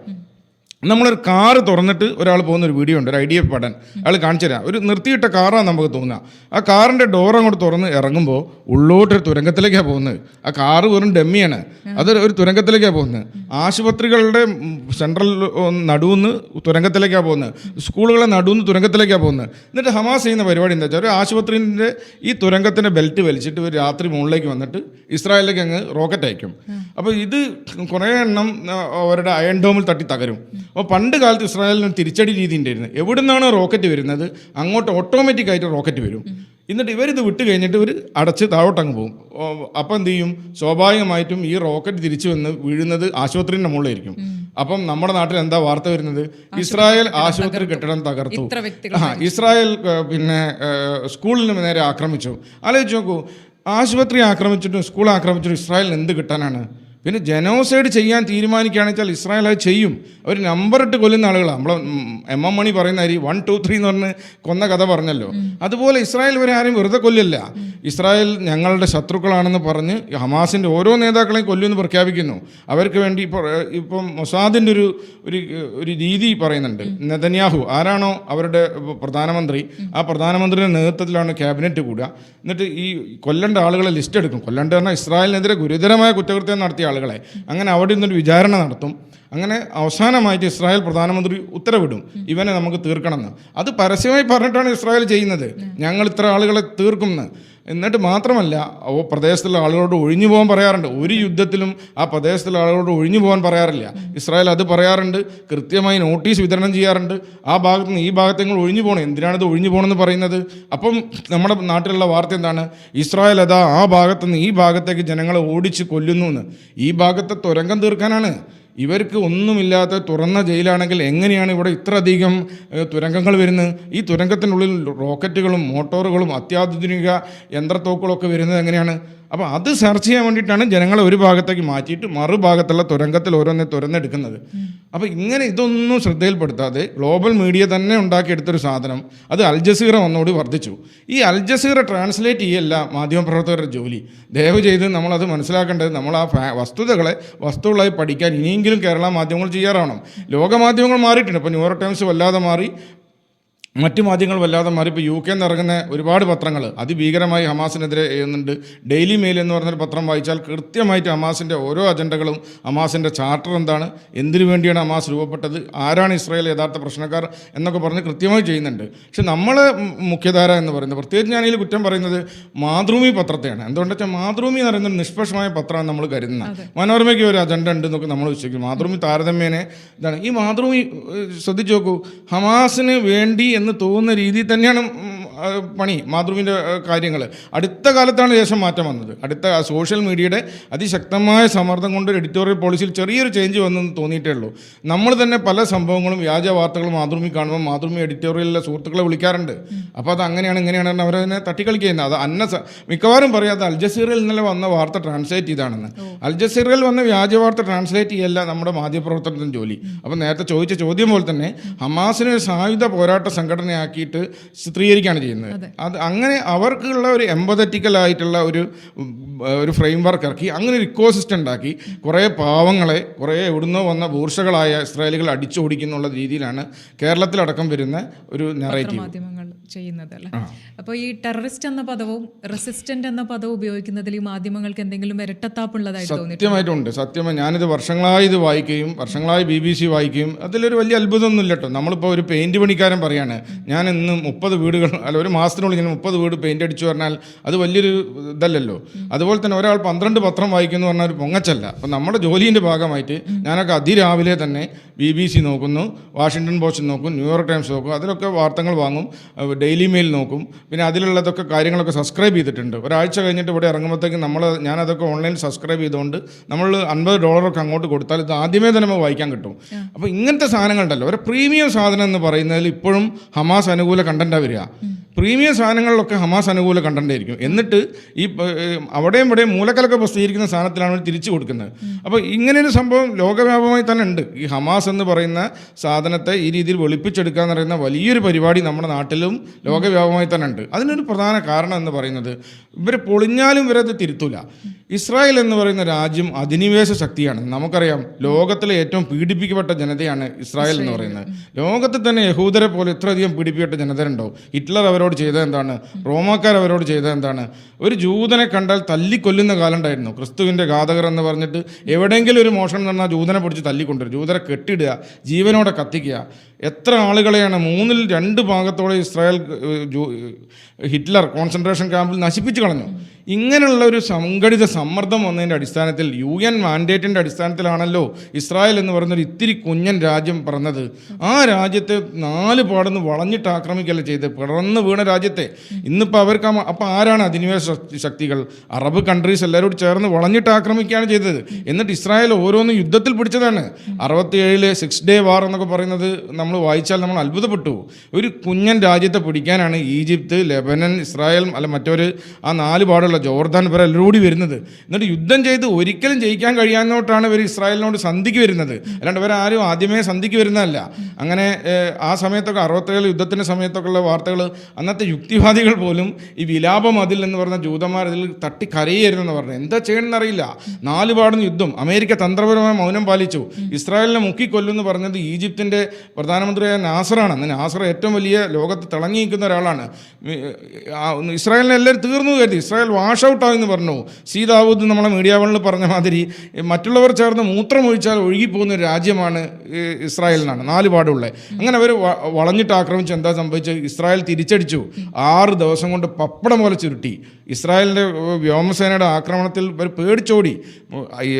ഈജിപ്തിൽ പോയി ഒരു ബോംബിട്ടു. നാസറാകെ തകർന്നു. ജോർദനെ പിടിച്ചു. അങ്ങനെ പിടിച്ചെടുത്ത സ്ഥലങ്ങൾ ആണ് അവർ സമാധാനത്തിന് വിട്ടുകൊടുക്കുകയാണ്. ലോകത്തിലെ ഏക രാജ്യം ഇസ്രായേൽ മാത്രമേ ഉള്ളൂ തങ്ങൾ പിടിച്ചെടുക്കുന്ന സ്ഥലം അവർ സമാധാനത്തിന് വേണ്ടി ലാൻഡ് ഫോർ പീസ് തന്നെ വിട്ടുകൊടുക്കുകയാണ്. ഈ സിനായ് പെനിസുല ഇസ്രായേൽ പിടിച്ചെടുത്താണ്. പല ഭാഗങ്ങളും പിടിച്ചെടുത്താണ്. പിടിച്ചെടുത്തതൊക്കെ അവർ സമാധാനത്തിന് വിട്ടുകൊടുത്തു. അപ്പോൾ ഇങ്ങനെയൊരു രാജ്യമാണോ അധിനിവേശ ശക്തികൾ? ശരിക്കും അവരെ ജീവിക്കാൻ അനുവദിച്ചാൽ പോരെ? ഈ മതകഥകൾ നിർത്തി യഹൂദനെ ഒന്ന് ജീവിക്കാൻ അനുവദിച്ചാൽ ഈ പ്രശ്നം ഉണ്ടാവുമോ? ഞാൻ എപ്പോഴും ചോദിക്കുന്ന ഒരു ചോദ്യമാണ്. ഇപ്പോൾ നമ്മളൊന്ന് സമാധാനപരമായി ചിന്തിക്കാം. ഇപ്പോൾ ഗാസയിൽ ഏകദേശം വെടിനിർത്തൽ വന്നു. ഹമാസിനോട് വിട്ടുവീഴ്ചയില്ല എന്ന് ആദ്യമേ തന്നെ ഇസ്രായേൽ പറഞ്ഞിട്ടുണ്ട്. ഹമാസിനെ തീർക്കും എന്നുള്ളത്. ഹമാസിനെതിരെ ഇസ്രായേൽ ഇപ്പോഴും നടപടി നടത്തുന്നുണ്ട്. അത് വെടിനിർത്തൽ കരാറിൻ്റെ ഭാഗമല്ല. അതും മലയാളത്തിലെ മാധ്യമങ്ങൾ തെറ്റിച്ചാണ് നടത്തുന്നത്. ഇസ്രായേൽ വെടിനിർത്തൽ ലംഘനം നടത്തുന്നത് ഇന്നലെയും കൂടി മനോരമ എഴുതിയിട്ടേ ഉള്ളൂ. ഇസ്രായേൽ നടത്തുന്ന വെടിനിർത്തൽ ലംഘനമല്ല. ആ വെടിനിർത്തൽ കരാറിൻ്റെ ഭാഗമായി തന്നെ ഇസ്രായേൽ പറഞ്ഞിട്ടുണ്ട്, ഹമാസിന് എന്ന ഭീകര സംഘടനയെ ഞങ്ങൾ നിലംതൊടിക്കില്ല, അവരോട് യാതൊരു ഇതുമില്ല എന്ന് പറഞ്ഞിട്ടുണ്ട്. ഹമാസ് ഇനിയും പ്രശ്നങ്ങൾ ഉണ്ടാക്കുകയാണെങ്കിൽ ഞങ്ങൾക്ക് അവിടെ റെയ്ഡ് ചെയ്യും, ഞങ്ങൾ അവരെ പിടിക്കുന്നു. അപ്പോൾ അത് നടക്കുന്നുണ്ട്. അല്ലാണ്ട് ബാക്കി കാര്യങ്ങളൊക്കെ നിർത്തിവെച്ചു. ഈ സമയത്ത് ഹമാസിനൊരു മനസ്താപം ഉണ്ടാവുകയാണ്. ഹമാസ് നേതാക്കളും ഇസ്രായേൽ കൂടി ഒന്ന് ഒത്തിരിക്കുക, ഇറാനൊക്കെ ഒന്ന് കാര്യങ്ങൾ മയപ്പെടുക, യഹൂദനെ ജീവിക്കാൻ വിടുക. ജൂതൻ എന്ന് പറഞ്ഞാൽ ലോകത്തെ ഏറ്റവും കൂടുതൽ പീഡിപ്പിക്കപ്പെട്ട ജനതയാണ്. അവർക്ക് ഒരു കൂറക്കാട്ടം പോലത്തെ ഒരു മണ്ണാണ് കിട്ടിയത്. ആ മണ്ണിൻ്റെ ഒരു ഭാഗം മുഴുവൻ മരുഭൂമിയായിരുന്നു. അവിടെ ജൂതൻ പണിയെടുത്താണ് ഇന്ന് കലയിലാക്കിയത്. നെഗാവ് മരുഭൂമി എന്ന വലിയൊരു ഭാഗമാണ് ഇസ്രായേലിൻ്റെത്. പുല്ല് പോലും ഉണക്കാത്ത മണ്ണിൽ ആധുനിക ശാസ്ത്രത്തെ പിടിച്ച് അവൻ ജൂതൻ പൊന്ന് വിളയിച്ചുണ്ടാക്കിയ മണ്ണാണത്. ആ എന്നിട്ട് ഇപ്പോൾ നമ്മൾ ആലോചിക്കുക, മതത്തിലുള്ള കഥയാണല്ലോ ഈ വെറുപ്പിൻ്റെ അടിസ്ഥാനം. യഹൂദനെ കണ്ടിടത്ത് വെച്ച് കൊല്ലണം എന്നുള്ള മത നിയമം തന്നെയാണ്, ഇസ്ലാമിക നിയമം തന്നെയാണ് ഇതിൻ്റെ ഒക്കെ അടിസ്ഥാനം. ഇപ്പോൾ ഹമാസ് സംഘടനകളും എല്ലാം കൂടി തീരുമാനിക്കുകയാണ് നമ്മൾ പോരാട്ടം നിർത്താം എന്ന് പറഞ്ഞ് നെതന്യാഹുവും ഹമാസും കെട്ടിപ്പിടിക്കുന്നു, ഇറാനും ട്രംപും കെട്ടിപ്പിടിക്കുന്നു. എല്ലാവരും വന്നിട്ട് ഒരു വട്ടമേശ ചുറ്റും ഇരുന്ന് എത്ര പെട്ടെന്ന് ഈ പ്രശ്നം പരിഹരിക്കാൻ പറ്റും? സഹവർത്തിത്വം അംഗീകരിക്കുക. ഇസ്രായേൽ അംഗീകരിക്കണ്ടല്ലോ. ഇസ്രായേലിൽ 20% മുസ്ലിങ്ങളുണ്ട്. ഇസ്രായേലിലെ മുസ്ലിങ്ങളുടെ ജനസംഖ്യ ഇത് വല്ലാത്തൊരു ജനോസൈഡാണ്. ഇവർ പറയുന്നത് വംശഹത്യ ചെയ്യുകയാണെന്നാ. ഓരോരോ വംശഹത്യ കഴിയുന്തോറും ജനങ്ങളുടെ എണ്ണം കൂടുകയാണ്. ഗാസയിലെ ജനങ്ങളുടെ എണ്ണം കൂടുകയാണ്, ഇസ്രായേലിലെ മുസ്ലിങ്ങളുടെ എണ്ണം കൂടുകയാണ്. ഇസ്രായേലിലെ മുസ്ലിങ്ങൾ സമാധാനപരമായി ജീവിക്കുന്നു. ഇസ്രായേലിന് അങ്ങനെ ഒരു അജണ്ട ഉണ്ടെങ്കിൽ നിഷ്പ്രയാസം തീർക്കാൻ കഴിയുന്ന എല്ലാവിധ സംവിധാനം അവർക്കുണ്ട്. ഗാസയെ ഭസ്മമാക്കാൻ ഇസ്രായേലിന് ഏതാനും സെക്കൻഡുകൾ മതി. അങ്ങനെ അവർ ചെയ്യുന്നില്ല. അവർക്ക് കുട്ടികളെ ആക്രമിച്ചിട്ട് എന്ത് കിട്ടാനാണ് ഇസ്രായേലിന്? അത് നമ്മുടെ മാധ്യമപ്രവർത്തകർ എന്താ ചിന്തിക്കാത്തത്? ഒരു ആശുപത്രിയിൽ നേർക്ക് ഒരു മിസൈൽ അയച്ചിട്ട് ലോകത്തിലെ ഏത് രാജ്യത്തിന് എന്താണ് കിട്ടുന്നത്? ഒരു സ്കൂളിന് നേരെ ബോംബിട്ടിട്ട് 50 കുട്ടികളെ കൊന്നിട്ട് വെറുപ്പല്ല കിട്ടുന്നത്. അത്രയും അവർ പിന്നോക്കാവല്ല ചെയ്യുന്നത്. അവർക്ക് എന്തെങ്കിലും ബുദ്ധി ഉണ്ടെങ്കിൽ അത് ചെയ്യുമോ? അതല്ല, അത് വരുന്നത് ഞാൻ പറഞ്ഞ രീതിയിൽ അതിൻ്റെ അടിയിൽ നിന്ന് റോക്കറ്റ് വിട്ടിട്ട് വരുന്നതാണ്. തീവ്രവാദികൾ മനുഷ്യ കവചമായി ഇതിൻ്റെ ഉള്ളിൽ പതുങ്ങിയിരിക്കുന്നതുകൊണ്ടാണ്. പിന്നെ വേറൊന്ന് ടെക്നിക്കൽ എറർ വരും. ലോകത്ത് 100% മെച്ചപ്പെട്ട മികച്ചതായ ഒരു സംവിധാനമില്ല. അപ്പോൾ ഇതിൽ ഈ എല്ലാ റഡാർ സിസ്റ്റത്തിലൊക്കെ എറർ വരും. അങ്ങനെ ഇസ്രായേലിന് എറർ വന്നിട്ടുണ്ട് പലപ്പോഴും.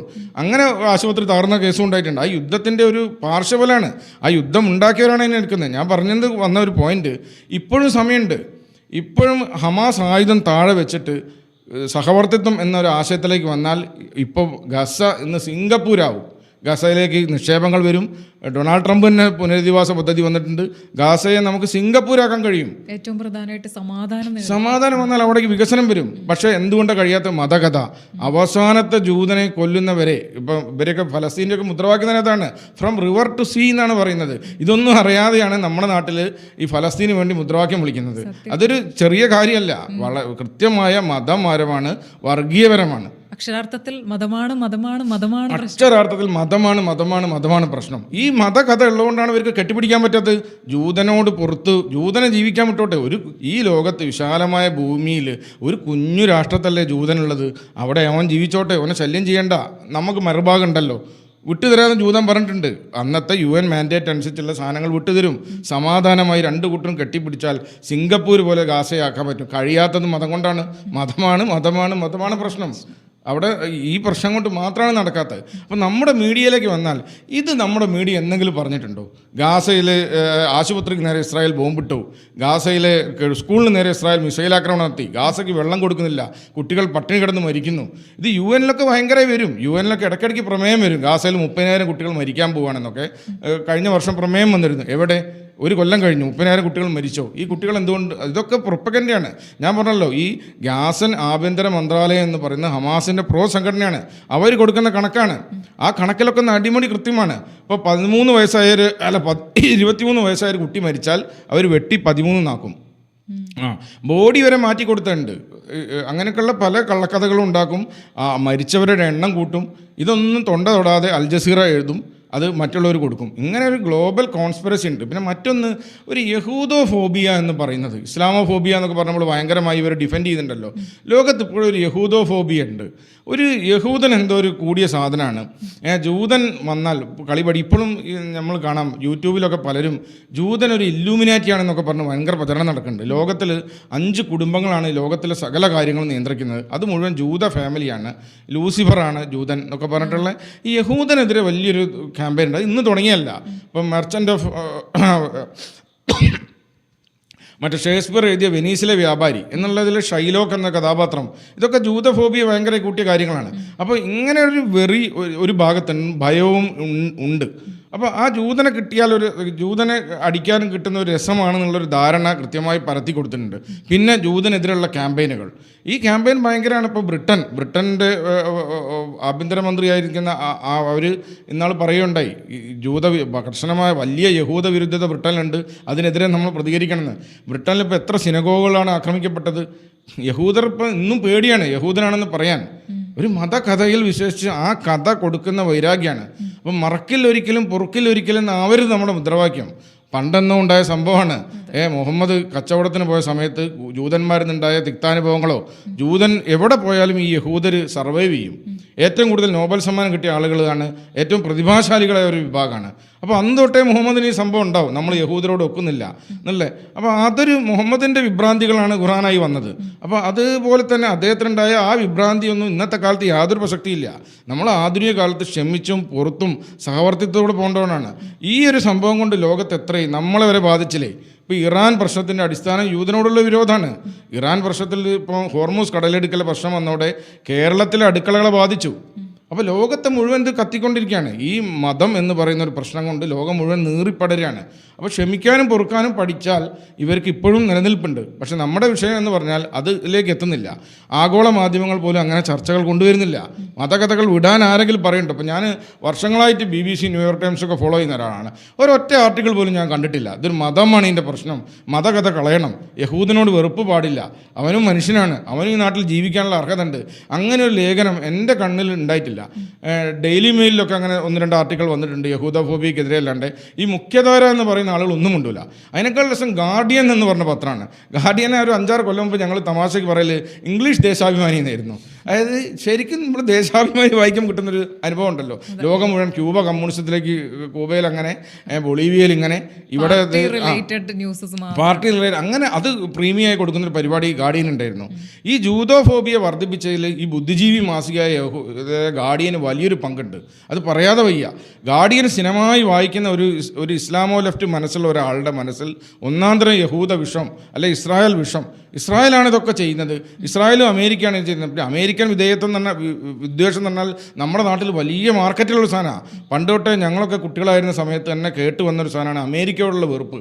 അപ്പോൾ ഈ 2 വെറുപ്പും, അമേരിക്കയോടുള്ള വെറുപ്പും ജൂതനോടുള്ള വെറുപ്പും ഇസ്രായേൽ എന്ന അധിനിവേശ ശക്തിയാണെന്നുള്ള മുൻധാരണയും ഇതായിരിക്കണം നമ്മുടെ നാട്ടിൽ വരെ പ്രചരിക്കുന്ന ഒരു കഥയ്ക്ക് കാരണം. ഈ കഥ പൊളിക്കാൻ ലോകമാധ്യമങ്ങൾ വരെ തയ്യാറാവുന്നില്ല. കുറഞ്ഞ ആളുകൾ മാത്രമേ ഉള്ളൂ ഇതിനെ തിരിച്ചു പറയുന്നത്. ഇപ്പം ഗ്രേറ്റ തുൻബർഗിനെ പോലുള്ള ആളുകൾ അങ്ങോട്ട് കപ്പലോ ഫ്ലോട്ടില്ലയിൽ വരിക, എന്തെല്ലാം നാടകങ്ങളാണ് അവർ നടത്തുന്നത്. അവിടെ വെള്ളം, ഒരു മലയാളി വെള്ളം കൊണ്ടുവയ്ക്കുന്ന പോലെ ഒന്നാമത് അങ്ങോട്ട് കയറാൻ പറ്റില്ല. ഇതെങ്ങനെയാണ് ഇതൊക്കെ വാർത്തകൾ വരുന്നത്? ഗാസയ്ക്ക് വെള്ളം കൊടുത്ത് മലയാളി ശ്രദ്ധേയനായി എന്നൊക്കെ പറഞ്ഞിട്ട് വാർത്ത കാണാം. ഒന്നാമത് അങ്ങോട്ട് വാർ സോണിലേക്ക് കയറാൻ പറ്റില്ല. പിന്നെ ഗാസയ്ക്കുള്ള വെള്ളം ഇസ്രായേൽ കൊടുക്കുന്നുണ്ട്. പിന്നെ ഇപ്പോൾ കണ്ടില്ല ഒരു ഫോട്ടോ അവർ പ്രചരിപ്പിക്കുന്നത്, ഒരു പാത്രത്തിൽ കൈ നീട്ടി നിൽക്കുന്ന ഒരു ഇസ്രായേൽ കുഞ്ഞിൻ്റെ ഒരു ഫോട്ടോ. അതൊക്കെ ഭീകരമായ അബദ്ധമാണ്. പാത്രത്തിൽ കൈ നീട്ടുന്ന പരിപാടി ഇപ്പം ഇല്ല. ഇപ്പോൾ UN കൊടുക്കുന്ന ഭക്ഷണം എന്ന് പറയുന്നത് ഒരു പാക്കറ്റാണ്, പാക്കറ്റ് ഫുഡാണ്. അതിൽ പാസ്ത ഉണ്ട്, മറ്റു കാര്യങ്ങളുണ്ട്, ന്യൂട്രിയൻ ഫുഡുകളുണ്ട്, എല്ലാം ഉള്ള ഒരു വലിയ ഭക്ഷ്യ കിറ്റാണ് കൊടുക്കുന്നത്. പണ്ടത്തെ മാതിരി പാത്രം കൈ നീട്ടി നിൽക്കേണ്ട കാര്യമില്ല. ഇപ്പോൾ AI ഡ്യൂപ്ലിക്കേറ്റ് വീഡിയോ ചെയ്യുമ്പോൾ ലേശം ശ്രദ്ധിക്കണം. ഹമാസിന് ഇതിനൊരു വിങ്ങുണ്ട്, ഹമാസിന് കൃത്യമായ പ്രൊപ്പഗൻഡ വിങ്ങുണ്ട്. ആദ്യം നമ്മൾ മനസ്സിലാക്കേണ്ടത്, ഹമാസ് എന്ന് പറഞ്ഞാൽ ഒരു സാധാരണ സംഘടനയേ അല്ല. നിങ്ങൾ വിചാരിച്ച മാറ്റൊരു സംഘടനയല്ല ഹമാസ്. ഹമാസ് എന്ന് പറയുന്ന അതിഭീകരമായ നെറ്റ്വർക്കുകളുള്ള എന്ത് തന്ത്രവും പയറ്റാൻ കഴിവുള്ള ഒരു സംഘടനയാണ്. അതിനൊരു പ്രൊപ്പഗൻഡ വിങ്ങുണ്ട്, അതിനൊരു വേറൊന്നുണ്ട്, പിന്നെ മതപരമായ വലിയൊരു സംരക്ഷണമുണ്ട്. എന്തിനധികം പറയുന്നു, നമ്മുടെ നാട്ടിലെ തന്നെ നല്ല പിന്തുണ ഹമാസിനില്ലേ? സത്യമായിട്ടുണ്ട് നമ്മുടെ നാട്ടിൽ. അതെന്തുകൊണ്ടാന്ന് വെച്ചാൽ ഈ നമ്മുടെ മാധ്യമങ്ങൾ തന്നെ ഈ ഹമാസ് പോലുള്ള പ്രത്യേക തരം സംഘടനകളെ സപ്പോർട്ട് ചെയ്യുന്ന ആ ഒരു രീതി നമ്മുടെ പൊതുസമൂഹത്തെ വളരെ മോശമായ രീതിയിൽ തന്നെ ബാധിക്കുന്നുണ്ടല്ലോ. ബാധിക്കുന്നുണ്ട്. അത് ഇവരെ നേരത്തെ ചോദിച്ച ചോദ്യം പോലെ തന്നെ പ്രതിരോധ സംഘടനയെ ചിത്രീകരിക്കുകയാണ്. ശരിക്കും പ്രതിരോധ സംഘടനയല്ല ഹമാസ്, ഭീകര സംഘടനയാണ്. നമ്മുടെ ഒരു തെറ്റിദ്ധാരണ. എത്രയോ ഞാൻ ഇടതുപക്ഷ സുഹൃത്തുക്കളെ ചർച്ച ചെയ്യുമ്പോൾ അവരൊക്കെ ഒരു തെറ്റിദ്ധാരണ എന്താ വെച്ചാൽ, ഹമാസ് ഗസയ്ക്ക് സ്വാതന്ത്ര്യം വാങ്ങി കൊടുക്കാനുണ്ടായ ഒരു സംഘടനയാണ്. ഈ ഗസയിൽ പ്രശ്നങ്ങളൊക്കെ തീർന്ന് ഗസയ്ക്ക് ഒരു ഓട്ടോണമസ് ഭരണം കിട്ടിയാൽ അവർ ഹമാസ് പിന്മാറുമെന്ന് വിശ്വസിക്കുന്ന പാവങ്ങളാണ് അവർ. അങ്ങനെയല്ല. ഹമാസിൻ്റെ ലക്ഷ്യം അവസാനത്തെ ജൂതനെയും ഈ നാട്ടിൽ നിന്ന് ഓടിക്കാന്നാ. അറേബ്യൻ പെനിസുലയിൽ നിന്ന് ലാസ്റ്റ് ജൂതനെ വരെ ഒഴിവാക്കുന്നവരെ ഞങ്ങൾ വിടില്ല എന്ന് പരസ്യമായി അവരുടെ ചാർട്ടറിൽ എഴുതി വെച്ചാണ് ഹമാസ് പണിക്കിറങ്ങിയത്. പക്ഷേ ഇല്ലേ, ഈ ഹമാസ് ഗാസയുടെ മുന്നിൽ ഒരു തരം സ്വാതന്ത്ര്യ സമര സേനാനിയുടെ ആ ഒരു മുഖമൊക്കെ ആയിരിക്കും അവരുടെ മുന്നിൽ ഉണ്ടാവുക. അതെ, അവരുടെ മുന്നിൽ സ്വാതന്ത്ര്യ സമരം മൂടുപെടാനുള്ളത്. പക്ഷേ യഥാർത്ഥത്തിൽ ഹമാസിന്റെ ലക്ഷ്യം അതല്ല. ഇവിടെ തീരൂല. ഇപ്പൊ മുഴുവൻ ഇസ്രായേലുകളും പിന്മാറുകയാണ്. ഗാസ എന്തെങ്കിലും ചെയ്തോട്ടെ, നിങ്ങൾ ചെയ്തോട്ടെ, അവിടെ നിന്ന് ഇങ്ങോട്ട് റോക്കറ്റ് വിടാഞ്ഞാൽ മാത്രം മതി എന്നിട്ട് ഫുൾ സ്വാതന്ത്ര്യം കൊടുത്താൽ ഹമാസ് നിൽക്കുമോ? ഇല്ല, ഹമാസ് നിൽക്കൂല.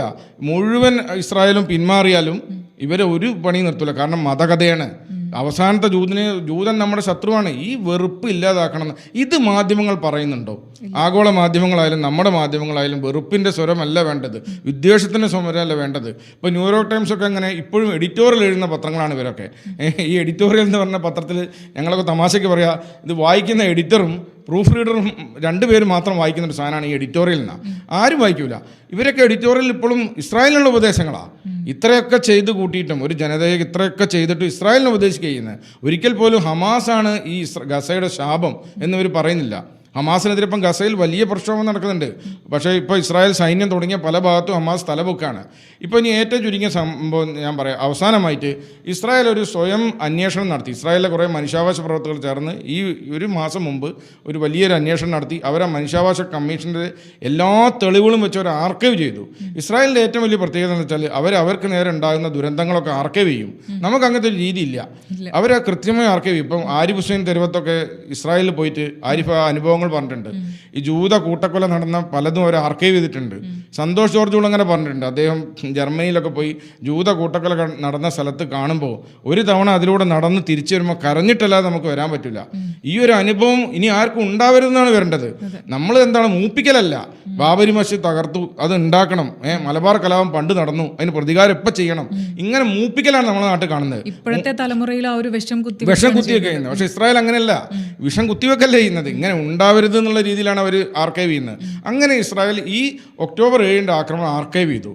മലയാളത്തിലെ ഒരു പത്രവും ഇത് മര്യാദയ്ക്ക് കൊടുത്തിട്ടില്ല. ഒരു പത്രവും മര്യാദയ്ക്ക് കൊടുത്തില്ല. ചെറിയ വാർത്തയായിട്ട് കൊടുത്ത് അതിൻ്റെ ഫുൾ ടെക്സ്റ്റ് ട്രാൻസ്ലേറ്റ് ചെയ്ത് ഞാൻ ഒരിക്കൽ ഫേസ്ബുക്കിൽ ഇട്ടിരുന്നു. ഫുൾ ടെക്സ്റ്റായിട്ട് അത് നമ്മളെ മറുനാട് മലയാളി പോലെ നമുക്ക് ബന്ധമുള്ള 1-2 മാധ്യമങ്ങളിൽ വരികയും ചെയ്തു. അതല്ലാതെ ഇവിടുത്തെ ഒരു പത്രവും അത് കൊടുത്തില്ല. അത് വായിച്ചാൽ നമ്മൾ തല കറങ്ങിപ്പോവും. എന്തെല്ലാമാണ് ചെയ്തതെന്ന്. ഈ ബന്ദികളോട് ഹമാസ് ചെയ്ത ക്രൂരതകൾ അതിൽ ഏറ്റവും പ്രധാനം എന്ന് പറഞ്ഞാൽ പുരുഷന്മാരെ പോലും സെക്സ് ഡോളെ ഉപയോഗിച്ചു എന്ന് പറയുന്നത്. പുരുഷന്മാരെ പോലും ഈ ഹമാസിൻ്റെ ആളുകൾ ഒരുപോലെ സ്ത്രീകളെ ബലാത്സംഗം ചെയ്യുന്ന പോട്ടെ, പുരുഷന്മാരെ പോലും സെക്സ് ഡോളുകളെ പോലെ പീഡിപ്പിച്ചു എന്ന് പറയുന്നത്. അതിന് തെളിവുണ്ട്, അതിനുള്ള വാമൊഴികളുണ്ട്, ഡിജിറ്റൽ എവിഡൻസ് ഉണ്ട്, ഫോറൻസിക് തെളിവുകളുണ്ട്. അങ്ങനെ തെളിവുകളുടെ ഒരു കൂമ്പാരം വെച്ചിട്ടാണ് അവർ ആർക്കൈവ് ചെയ്യുന്നത്.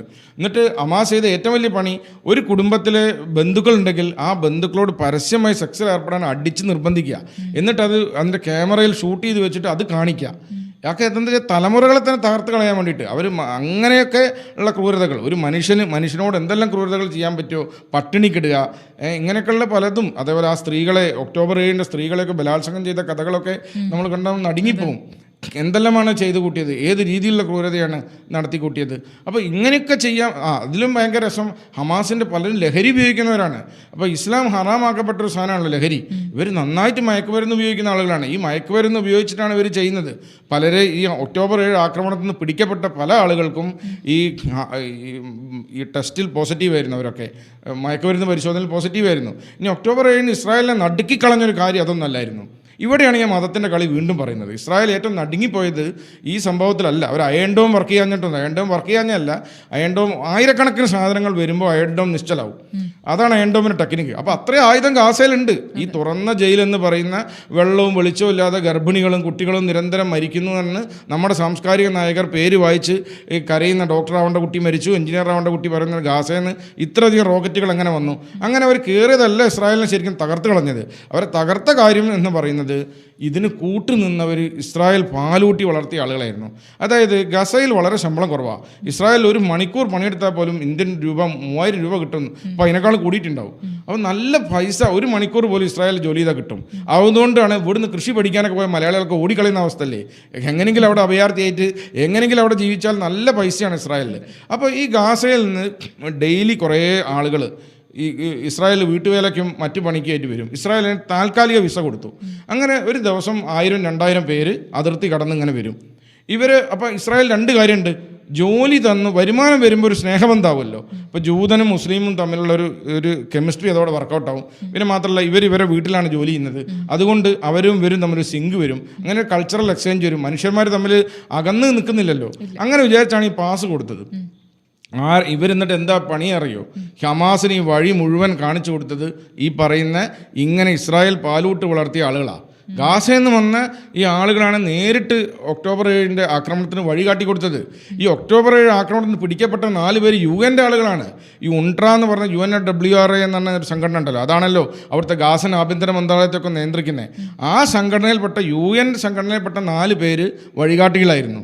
വെട്ടട കുത്തട എന്ന് വഴി കാട്ടി കൊടുക്കുന്നത്. സെയിം സംഭവം ലെബനനിലൊക്കെ പറയുന്നുണ്ട്. ലെബനനിലൊക്കെ പറയുന്ന സംഭവങ്ങളുണ്ട്. പിന്നെ നമ്മളെ മലബാർ കലാപത്തിൻ്റെ സമയത്ത് സെയിം സംഭവം പറയുന്നുണ്ട്. അതുപോലെ തന്നെ പല സംഭവങ്ങളിലും അങ്ങനെ വരുന്നുണ്ട്. അതായത് മതബോധം ഉള്ളിലിങ്ങനെ കിടക്കുകയാണ്. ഇപ്പോൾ ആരിഫ് ഹുസൈൻ എപ്പോഴും പറയുന്നൊരു കാര്യമുണ്ടല്ലോ, പൊട്ടൻഷ്യൽ ജിഹാദിയാവാൻ സാധ്യതയുണ്ടെന്ന്. ഇവർ അങ്ങനെ സാധ്യതയുള്ള ആളുകളായിരുന്നു ഗാസയിൽ നിന്ന് ഇങ്ങോട്ട് വന്നുകൊണ്ടിരുന്നത്. ഇസ്രായേൽ അത് മനസ്സിലാക്കിയില്ല. ഇസ്രായേൽ അവരെ ചെല്ലും ചിലർത്തും കൊടുത്ത് പോറ്റിക്കൊണ്ടുവരികയാണ്. അപ്പോൾ ഒരു ഘട്ടത്തിൽ ഇഗ്നീഷൻ വന്നവർ തിരിഞ്ഞു. പിന്നെ ലാ ഇലാഹ ഇല്ലല്ലാഹ് വിളികളും ആഹ്ലാദപ്രകടനവും. ഇത്രയും പേരെ വെട്ടിക്കൊന്നിട്ട് ഗാസയിൽ വലിയ ആഹ്ലാദപ്രകടനം നടക്കുന്നത് ആലോചിച്ച് നോക്കൂ. എന്തൊരു മ്ലേച്ഛമായ മനസ്സാണ്. ഇസ്രായേൽ തീറ്റിപ്പോറ്റിയ ആളുകൾ ഇസ്രായേലിൽ നിന്ന് തിരിഞ്ഞു. ഇതുപോലെ തന്നെ വേൾഡ് ട്രേഡ് സെൻറ്റർ ആക്രമണത്തിലുണ്ടായിരുന്നു. വേൾഡ് ട്രേഡ് സെൻറ്റർ ആക്രമണത്തിൻ്റെ സീക്രട്ട് റിപ്പോർട്ട് വന്നപ്പോൾ അമേരിക്ക നടുങ്ങിപ്പോയ ഏറ്റവും പ്രധാനപ്പെട്ട സംഭവങ്ങളൊന്നും അതായിരുന്നു. അതായത് അമേരിക്ക തന്നെ പഠിപ്പിച്ച് പണം കൊടുത്ത് പഠിപ്പിച്ച് വലുതാക്കി കൊണ്ടുവന്ന 7-8 പേര് ഡോക്ടർമാരും എഞ്ചിനീയർമാരും ഒക്കെ ഈ ജിഹാദി ഗ്രൂപ്പിൽപ്പെട്ടു. അപ്പോൾ ഇത് പറയുമ്പോൾ ഇസ്ലാമോഫോബിയ ഭരത്താണെന്നാണ് പറയുന്നത്. അതായത് അങ്ങനെയല്ല, തിരിച്ചാണ്. ഈ സംഭവം അവിടെ കിടക്കുന്നുണ്ട്. അത് നമ്മളെ ആൾക്കാരാണ് ഹമാസ് എന്നുള്ള ബോധം ഉള്ളതുകൊണ്ടാണ് അത് ട്രിഗർ ആവുന്നത്. അതാണ് കോഴിക്കോട് ട്രിഗർ ആവുന്നത്. ഹമാസിന് വേണ്ടി പ്രകടനം വരുന്നത് അങ്ങനെയാണ്. ഹമാസിന് വേണ്ടി പ്രകടനം നടക്കുന്നില്ല ഇവിടെ. ശശി തരൂർ ഹമാസിനെ ടെററിസ്റ്റുകൾ എന്നൊരു വാക്ക് പറഞ്ഞു പോയിട്ട് എന്തെല്ലാം ആക്രമണം ഉണ്ടായി. നമ്മുടെ മുൻ മുഖ്യമന്ത്രി ഉമ്മൻചാണ്ടി ഒരു പോസ്റ്റിൽ ഹമാസ് ഭീകരാക്രമണത്തിൽ നിന്ന് പറഞ്ഞു പോയിട്ട് അയാൾക്കെതിരെ ആക്രമണം ഉണ്ടായി. അപ്പോൾ ഇതിൻ്റെ അടിസ്ഥാന പ്രശ്നം മതമാണ്. ഇത് മീഡിയ ഒരിക്കലും അഡ്രസ്സ് ചെയ്യുന്നില്ല. ഇത് ഗ്ലോബൽ മീഡിയ അഡ്രസ്സ് ചെയ്യുന്നില്ല, ഇന്ത്യൻ മീഡിയ അഡ്രസ്സ് ചെയ്യുന്നില്ല, ആരും അഡ്രസ്സ് ചെയ്യുന്നില്ല. ഇത് പറയാൻ നമ്മൾ കുറച്ച് പേർ മാത്രമേ ഉള്ളൂ എന്നാണ് സത്യം. ഈ ഹമാസിനെ കുറിച്ചുള്ള വാർത്തകൾ ഇങ്ങനെ പ്രചരിക്കുന്നതിനിടയിൽ ഏറ്റവും കൂടുതലായിട്ട് തെറ്റിദ്ധരിപ്പിക്കപ്പെടുന്ന കാര്യം എന്താണെന്ന് തോന്നുന്നത്? ഏറ്റവും തെറ്റ് മുഴുവൻ പ്രൊപ്പഗൻഡകളാണ്. ഞാൻ ഹമാസിനെ പോലെ ഇങ്ങനെ ഒരു സംഘടന കണ്ടിട്ടില്ല. LTTEക്കൊക്കെ പ്രൊപ്പഗൻഡ ഭാഗമുണ്ട്. അവരൊന്നും ഇങ്ങനെ പോരാ. ഹമാസ് പറഞ്ഞാൽ അടിമുടി ഫേക്കാണ്. ഹമാസിന് എന്ത് കളവും പറയാം. ഹമാസ് ഇല്ലാത്ത മരണങ്ങൾ ഉണ്ടാക്കും. ഹമാസ് മാധ്യമപ്രവർത്തകരെ, മനുഷ്യാവകാശ പ്രവർത്തകരെയൊക്കെ ഹമാസ് ഭീകരരാക്കി നുഴഞ്ഞു കയറ്റും. ഇസ്രായേൽ കൊടുക്കുന്ന ഭക്ഷണം അടിച്ചു മാറ്റും. രസം എന്താ വെച്ചാൽ ഇപ്പോൾ ഗാസയിൽ ട്രക്കുകൾ കണക്കിന് ഇങ്ങനെ ഭക്ഷണം വരികയാണ്. ട്രക്കുകൾ കണക്കിന് UN ഭക്ഷണ സഹായമുണ്ട്, യൂറോപ്യൻ യൂണിയൻ്റെ ഭക്ഷണ സഹായമുണ്ട്. ഭക്ഷണം തിന്ന് മതിക്കാൻ മാത്രമുള്ള ഭക്ഷണം അവിടെ കിട്ടുന്നുണ്ട്. പക്ഷേ ഗാസക്കാർ കിട്ടുന്നില്ല. എന്താ കാര്യം എന്നറിയോ? ഇത് ഹമാസ് കൊള്ളയടിക്കുകയാണ്. ഹമാസിന് അവിടെ ചെക്ക് പോസ്റ്റ് ഉണ്ട്. ഹമാസിൻ്റെ ശക്തി കേന്ദ്രങ്ങളിൽ ഹമാസിന് അവിടെ ചെക്ക് പോസ്റ്റ് ഉണ്ടായിരുന്നു. ഹമാസ് വാങ്ങി ഹമാസ് ഇത് വില കൂട്ടി വെക്കും. അങ്ങനെ ഹമാസ് ഇത് കൊള്ളയടിച്ച എത്രയോ റിപ്പോർട്ടുകളുണ്ട്. അപ്പോൾ ഈ ഹമാസ് എന്ന് പറയുന്നത് നമ്മുടെ മാധ്യമപ്രവർത്തകർക്ക് മനസ്സിലാവാത്തൊരു കാര്യം, ഇതൊരു സാധാരണ സംഘടനയല്ല, വെറും തോക്ക് കൊണ്ട് ജീവിക്കുന്ന സംഘടനയല്ല. ഹമാസ് മനുഷ്യരുടെ മനസ്സിലാണ് ജീവിക്കുന്നത്.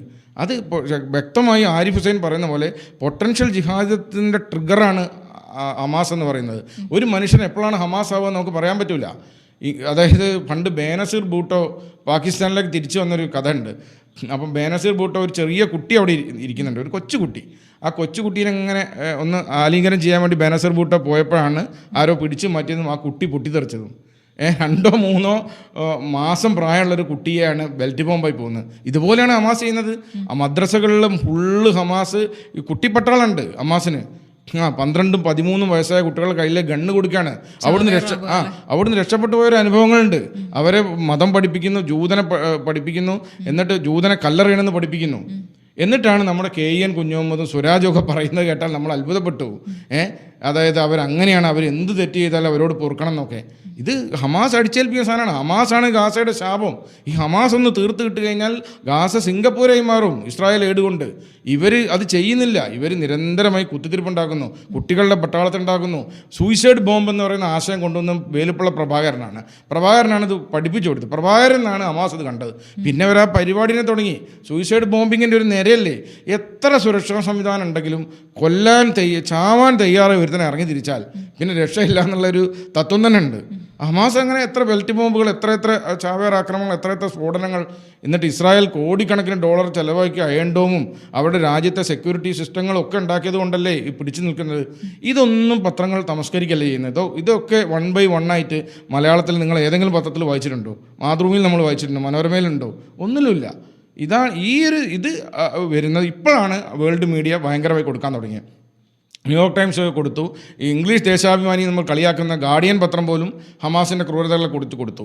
എന്നിട്ടും മലയാളത്തിൽ അത് വേണ്ട രീതിയിൽ കണ്ടില്ല. ഒരു പുരുഷനെ സെക്സ് ഡോളായി ഉപയോഗിക്കാവുന്ന ഒരു വൈകൃത മാനസികാവസ്ഥയൊക്കെ നോക്ക്.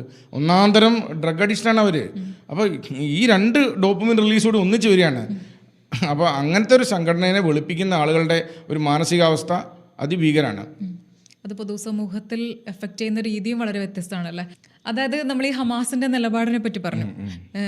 ജൂതനെ കല്ലെറിയുക, അവസാനത്തെ ജൂതനെയും കൊന്ന് ഒടുക്കുക എന്നുള്ള അവരുടെ ആ ഒരു നിലപാട്.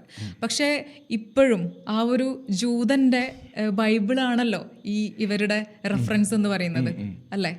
അപ്പോൾ അതെന്തുകൊണ്ട് അവർ മനസ്സിലാക്കുന്നില്ല? അതെ, അത് ശരിക്കും ജൂതൻ്റെ മതത്തിൽ ഒരുപാട് ടോക്സിറ്റി ഉണ്ട് കേട്ടോ. ഈ തോറയിലെ പല വാചകങ്ങളും ടോക്സിക്കാണ്. അന്നത്തെ യഹോവയൊക്കെ ഭീകരനായ ഒരു സാധനമാണ്. പക്ഷെ അവരത് പ്രാക്ടീസ് ചെയ്യുന്നില്ല. ക്രിസ്തു മതത്തിൽ പഴയ നിയമത്തിൽ എന്തെല്ലാം ഉണ്ട്, അവരത് പ്രാക്ടീസ് ചെയ്യുന്നില്ല. അതേപോലെ പരിഷ്കരിക്കപ്പെട്ടു. പക്ഷേ ഇസ്ലാമിനെ സംബന്ധിച്ച് പരിഷ്കരണം ആ രീതിയിൽ വന്നിട്ടില്ല. പിന്നെ ഇസ്ലാമിലെ പുസ്തകം എന്ന് പറഞ്ഞാൽ എന്താണ്, അത് ഒരുപാട് സാധനം ജൂതന് കോപ്പി പേസ്റ്റ് ചെയ്താൽ, ഇവരെ ചേലാകർമ്മം പോലും ജൂതന് കോപ്പി പേസ്റ്റ് ചെയ്താൽ, മുഹമ്മദ് ധരിച്ചിരുന്നത് ജൂതന്മാർക്ക് ഈ രീതിയിലുള്ള ശക്തികളൊക്കെ കിട്ടുന്നത് ഇങ്ങനെ ഓരോ പരിപാടി ഉള്ളതുകൊണ്ടാണെന്നൊക്കെയാണ്. അങ്ങനെയൊക്കെയുള്ള പല കഥകളും ഉണ്ട്. സമ്മതിക്കാറില്ല. ബാങ്ക് വിളി, നമ്മൾ ആരിഫ് ഹുസൈനെ വീണ്ടും വീണ്ടും നമ്മൾ കോട്ട് ചെയ്യുന്ന ആരിഫ് പോയിട്ടൊരു വീഡിയോ ഇട്ടിരുന്നു. ജൂതന്മാരുടെ പ്രാർത്ഥനയും ഇസ്ലാമിൻ്റെ ബാങ്കും തമ്മിൽ വളരെ സാമ്യമുണ്ട്. അപ്പോൾ ഇങ്ങനെ കോപ്പി പേസ്റ്റ് ചെയ്ത് വന്നൊരു മതം ജൂതനോട് കോമ്പീറ്റ് ചെയ്യാനായിട്ട് പറ്റുന്നുമില്ല. അപ്പോൾ എന്ത് ചെയ്യുക, വിദ്വേഷം എന്നുള്ളത്. അതൊക്കെ കാലങ്ങൾക്ക് മുമ്പ് കഴിഞ്ഞതാണ്. ഇപ്പോൾ ഞാൻ വേറെ 2 ഫോട്ടോ കൂടി കാണിച്ചു തരാം. ഇത് എന്നാൽ ഈ ഫോട്ടോ എന്ന് പറയുന്നത് 2 കുട്ടികളുടെ ഫോട്ടോ ആണ്. നമ്മുടെ മലയാളത്തിലടക്കം വന്ന കുട്ടികളുടെ ഫോട്ടോ ആണ്. ഇത് വാർത്ത വന്നിട്ടേ ഇല്ല, നമ്മുടെ മലയാളത്തിൽ വാർത്ത വന്നില്ല. എന്താ സംഭവിച്ചാൽ ഈ 2 കുട്ടികളെ വെടിവെച്ചൊന്ന് ഹമാസാണ്. ഈ 2 കുട്ടികളുടെ പേര് നോക്കുക.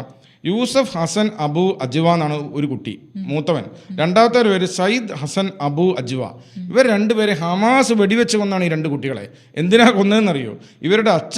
ഇവരുടെ അച്ഛൻ ഹമാസിനെ തള്ളിപ്പറഞ്ഞു. അപ്പോൾ ഹമാസ് വന്ന് ഈ കുട്ടികളെ ഫയർ ചെയ്തു. ഇതും ആരെ അക്കൗണ്ടിലാണ് വരിക അറിയോ? ഇസ്രായേലിൻ്റെ അക്കൗണ്ടിലാണ് വരിക. ഗാസൻ ആഭ്യന്തര മന്ത്രാലയം ഇതും തിരിച്ചിടും. പിന്നെ വേറൊരു സംഭവമാണ്, പിന്നെ ഇത് അൽ ജസീറിൽ വന്നൊരു വാർത്തയാണ്. Whistle blower says boy killed by Israel just after he collected aid. അതായത് ഇത് വായിച്ചാൽ കണ്ണ് നിറഞ്ഞു എന്നൊരു കഥയാണ്. ഒരു കുട്ടി വന്നിട്ട് ഇസ്രായേലിന് ഭക്ഷണം കൊടുക്കുന്നുണ്ടല്ലോ, ആ ഭക്ഷണം കൊടുക്കുന്ന എയ്ഡ് കൊടുക്കുന്ന സ്ഥലത്ത് വന്നിട്ട് ഭക്ഷണം വാങ്ങി കഴിച്ചു. ഭക്ഷണം വായിച്ച് കിഴിഞ്ഞ് പോകുന്ന സമയത്ത് ഇസ്രായേൽ പട്ടാളക്കാരും കൊണ്ട് വാട മോനെയറിന് വെടിവെച്ച് കൊന്നു. എന്ത് നരാധവന്മാരെന്ന് നമ്മൾ തോന്നിപ്പോ. അതിൻ്റെ വിശദമായ വാർത്ത കൊടുത്തു. ഇത് നമ്മുടെ പത്രങ്ങളൊക്കെ ട്രാൻസ്ലേറ്റ് ചെയ്ത് കൊടുത്തു. ഒരാഴ്ച കഴിഞ്ഞ് പറഞ്ഞു അങ്ങനെ ഒരു കുട്ടിയില്ല, ഇത് ഹമാസിൻ്റെ പ്രൊപ്പഗൻഡ വിങ് ഉണ്ടാക്കിയൊരു സാധനമാണ്. അതെന്താണ് നമ്മൾ കൊടുക്കാത്തത്? അത് ഏത് ധർമ്മമാണ്? ഇപ്പോൾ BBC ഒക്കെ വാർത്തയുടെ കാര്യത്തിൽ ഇത്ര കണിശത പാലിക്കുന്നവരാണല്ലോ. ഒരുപാട് വാർത്ത റിപ്പോർട്ടിങ്ങിനെ കുറിച്ചൊക്കെ വലിയ വലിയ മാനദണ്ഡങ്ങളുണ്ട്. ദൈവം പോലും തെറ്റ് ചെയ്താൽ നമ്മൾ പറയണം. ഒരു വാർത്ത BBC ചെയ്യുമ്പോൾ പ്രതിപക്ഷത്തോട് ചോദിക്കണം. ഇപ്പം എന്നെക്കുറിച്ചാണ് BBC ഒരു വാർത്ത ചെയ്യാത്ത BBC കൺസെപ്റ്റ് എൻ്റെ പ്രതികരണം അതിൽ വേണം. ഇല്ലെങ്കിൽ ഞങ്ങൾ ഇദ്ദേഹത്തോട് പ്രതികരണം ആരാഞ്ഞപ്പോൾ ഇദ്ദേഹം പ്രതികരിക്കാൻ കൂട്ടാക്കിയില്ല എന്ന് വേണം. ഇങ്ങനെ വരെ ക്ലിനിക്കൽ പൊസിഷൻ നോക്കുന്ന BBC അടക്കമുള്ള ആളുകൾ ഇത്തരം വാർത്തകൾ എന്തുകൊണ്ടാണ് തമസ്കരിക്കുന്നത്? ഒരുപാട് വ്യാജ വാർത്തകൾ വന്നു, ഇല്ലാത്ത കഥകൾ, കുട്ടികൾ മരിച്ചതിനെ കുറിച്ച് ഇല്ലാത്ത നല്ല വാർത്തകൾ ഒന്നും ഇവർ കൊടുക്കുകയില്ല. അവിടെ ഇസ്രായേലിൽ തന്നെ ഒരു മുസ്ലിം കുട്ടിക്ക് സുഖമില്ലാതായപ്പോൾ ഇസ്രായേൽ ആർമി ഫ്ലൈറ്റിൽ അവനെ പുറത്ത് കൊണ്ടുപോയി ചികിത്സിച്ച് രക്ഷപ്പെടുത്തി കൊണ്ടുവന്നിട്ടുണ്ട്. എന്തെല്ലാം കാര്യങ്ങളുണ്ട്. 20% മുസ്ലിങ്ങൾ സമാധാനത്തോടെ ജീവിക്കുന്നില്ലേ ഇസ്രായേലിൽ? ജീനോസൈഡാണോ? വംശഹത്യ ചെയ്യാൻ ഇസ്രായേൽ തീരുമാനിച്ചു കഴിഞ്ഞാൽ ഇവരവിടെ ഉണ്ടാവുമോ? ഇത് എന്തൊരു വംശഹത്യയാണ്? ഒരു പ്രദേശത്തെ പോപ്പുലേഷൻ കൂടുന്നു. അങ്ങനെയാണെങ്കിൽ ബംഗ്ലാദേശിലെ ഹിന്ദുക്കളുടെ അവസ്ഥ എന്താണ്? വിഭജനത്തിന് മുമ്പ് എത്ര ഉണ്ടായിരുന്നു, ഇപ്പം എത്ര ഉണ്ട്? പാകിസ്ഥാനിൽ എത്ര ന്യൂനപക്ഷങ്ങളുണ്ട്? ഇവിടെയൊന്നും നടക്കുന്ന കാര്യത്തെക്കുറിച്ച് ആർക്കും ഒന്നും പറയാനില്ല.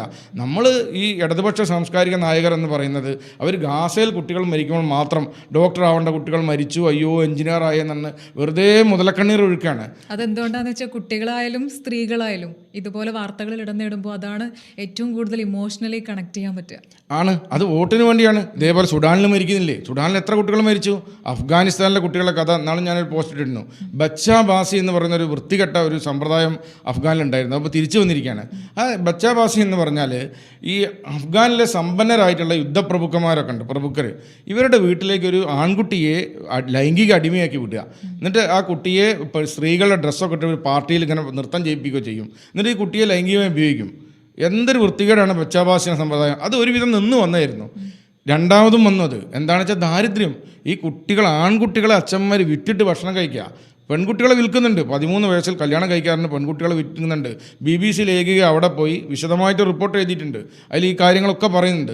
ഈ ബച്ചാബാസി തിരിച്ചു വന്നു. ഈ പെൺകുട്ടികളെ 13 വയസ്സിൽ കല്യാണം കഴിച്ചു കൊടുക്കുക, 13 വയസ്സിൽ വിറ്റഴിക്കുക. പിന്നെ നെറ്റിലടിച്ചു നോക്കിയാൽ കാണാം, ഒറ്റ വൃക്കയുള്ള ഒരു ഗ്രാമങ്ങളുണ്ട് അഫ്ഗാനിസ്ഥാനിൽ. മിക്കവാറും ആളുകൾക്ക് ഒരു വൃക്കേ ഉണ്ടാവുള്ളൂ, ഒറ്റ കിഡ്നി. അതിൻ്റെ കാരണം എന്താ വെച്ചാൽ ജീവിക്കാൻ പൈസ ഇല്ല, വരണ്ട ഭൂമി, എന്നും ഭീകരവാദം, യുദ്ധം, വെള്ളമില്ല. അതിൻ്റെ ഇടയിൽ കഴിഞ്ഞ തവണ കാലാവസ്ഥ മാറി, ഇപ്പോൾ കൊടും തണുപ്പാണ്. അവിടെ മരിക്കുന്ന കുട്ടികളല്ലേ, അവിടെ മരിക്കുന്ന മുസ്ലിം കുട്ടികളാണ്. സിറിയയിൽ മരിക്കുന്ന മുസ്ലിം കുട്ടികളാണ്, ഇവിടെ മരിക്കുന്നത് മുസ്ലിം കുട്ടികളാണ്. പക്ഷേ ജൂതൻ അവിടെ ഇല്ല.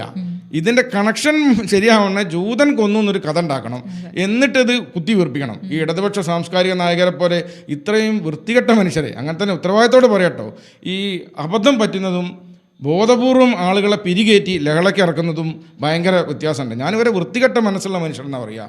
കാരണം ഇവർക്കറിയാം ഇത് ഈ ഹമാസാണ് ഉത്തരവാദി എന്ന് അറിഞ്ഞുകൊണ്ടാണ് കേരളത്തിലെ ഇടതുപക്ഷ സാംസ്കാരിക നായകന്മാർ ഈ ആരിഫ് ഹുസൈൻ്റെ ഭാഷയിൽ പറഞ്ഞാൽ ജിഹാദി കൂട്ടിക്കൊടുപ്പ് നടത്തുന്നത്. പച്ച മലയാളത്തിൽ ജിഹാദി കൂട്ടിക്കൊടുപ്പാണ്. കാരണം ഇവിടുത്തെ മുസ്ലിം സമുദായത്തിൽ ഹമാസിൻ്റെ ഒരു തരി ഉണ്ടെന്ന് അവർക്കറിയാം. അപ്പം മതപരമായത് കൊണ്ട് അത് ട്രിഗർ ചെയ്യാൻ കഴിയും എന്ന് പറഞ്ഞിട്ടാണ് ഇവർ ഈ മൂങ്ങുന്നത്. ഡോക്ടർ ആവേണ്ട കുട്ടികൾ, എഞ്ചിനീയർ ആവേണ്ട കുട്ടികൾ എന്ന് പറഞ്ഞിട്ട് ഈ ഡോക്ടർ ആവേണ്ട കുട്ടികളാണ് സുഡാനുള്ളത്, പാകിസ്ഥാനിലുള്ളത്, അഫ്ഗാനിസ്ഥാനിലുള്ളത്. ലോകത്ത് നമ്മളെപ്പോലെ മനുഷ്യത്തുള്ള ആളുകൾക്ക് ലോകത്തെവിടെയും മനുഷ്യൻ മരിക്കുമ്പോൾ കണ്ണു നിറയും. അഫ്ഗാനിലെ ബച്ചാബാസിയെക്കുറിച്ച് വായിക്കാൻ നമുക്ക് വിഷമം വരും. ഇത് ഒരു പ്രത്യേകതരം സാധനമാണ്. പ്രത്യേക രീതിയിൽ ജൂതൻ്റെ ഇതുകൊണ്ട് കുട്ടികൾ മരിക്കുമ്പോൾ മാത്രം ഡോക്ടറും എഞ്ചിനീയറും ആവാതെ കുട്ടികൾ മരിക്കുന്നു പറഞ്ഞ് മുതലക്കണ്ണീർ ഒഴുക്കുന്ന, പച്ചയായി പറഞ്ഞാൽ ഈ ജിഹാദി കൂട്ടിക്കൊടുപ്പാണ് കേരളത്തിലെ ഇടതുപക്ഷ സാംസ്കാരിക നായകർ ചെയ്യുന്നത്. അതിന് കുടപിടിക്കുകയാണ് കേരളത്തിലെ മാധ്യമങ്ങൾ. കേരളത്തിലെ മാധ്യമങ്ങൾ ഇന്ന് വരെ ഹമാസ് വിഷയത്തിൽ ഒരു ശക്തമായ എഡിറ്റോറിയൽ എഴുതിയിട്ടുണ്ടോ? ഹമാസിനെ വിമർശിച്ച് ഒരു വാക്ക് മാതൃഭൂമി മനോരമയും പറഞ്ഞിട്ടുണ്ടോ? മാധ്യമവും മീഡിയ വണ്ണും പോട്ടെ, മറ്റ് പത്രങ്ങൾ എന്താണ് സ്ഥിതി? ഈ ഒരു അജണ്ട വരുന്നത് ആഗോള വ്യാപകമാണ്. അതിൻ്റെ ഒരു ഭാഗം ശക്തമായി പ്രതിഫലിപ്പിക്കുമ്പോൾ അൽ ജസീറയാണ് നുണക്കഥ കൊടുക്കാൻ. അപ്പോൾ ഞാൻ പറഞ്ഞതിന് ചുരുക്കം, ഹമാസ് എന്ന് പറയുന്നത് നിങ്ങൾ കരുതുന്ന പോലെ ഒരു ചെറിയ സംഘടനയല്ല.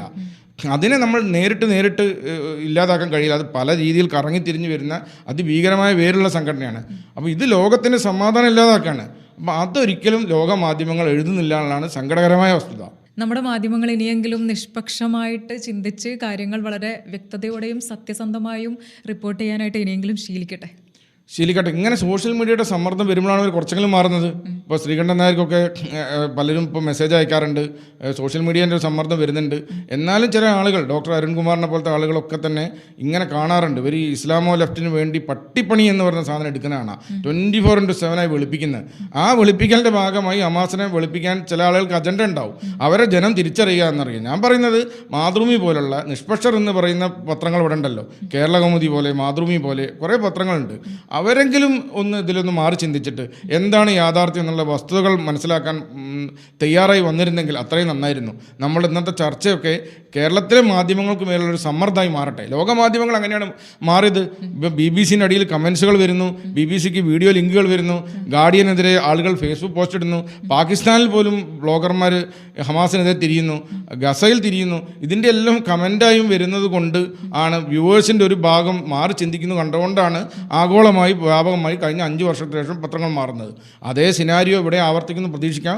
അതിനുള്ള സംഘടിതമായ സമ്മർദ്ദത്തിൻ്റെ ഒരു ഭാഗമാവട്ടെ നമ്മുടെ വീഡിയോ എന്ന് ആശംസിക്കുകയാണ്. അതെ, പൊതുസമൂഹത്തിൻ്റെ അഭ്യർത്ഥനകൾ മാനിക്കാനായിട്ട്, അവരുടെ അഭിപ്രായങ്ങൾ കേൾക്കാനായിട്ട് നമ്മുടെ മാധ്യമങ്ങൾ ഇനിയെങ്കിലും തയ്യാറാവട്ടെ. Thank you.